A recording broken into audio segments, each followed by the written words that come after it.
We're focusing on techniques when using your smartphone. So why?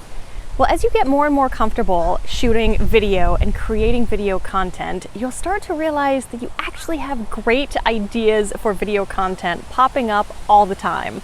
So knowing how to make great content with what you've got on the fly is key.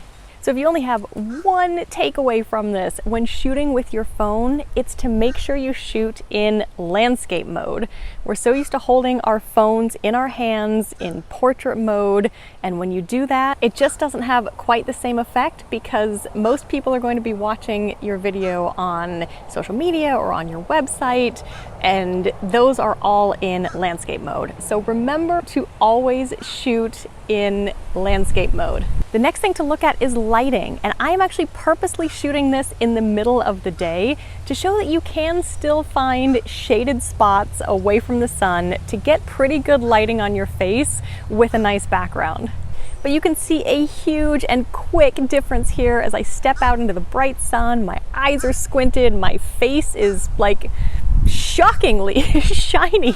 And you also don't want the sun to be behind you because now I'm all shaded and it's just really distracting because this is all about you delivering great content to your ideal clients. So you want to make sure that they can see you and hear you crystal clear. And make sure to pay attention to what's in the background. So maybe if you're doing a remodel, try not to have a toilet in the shot.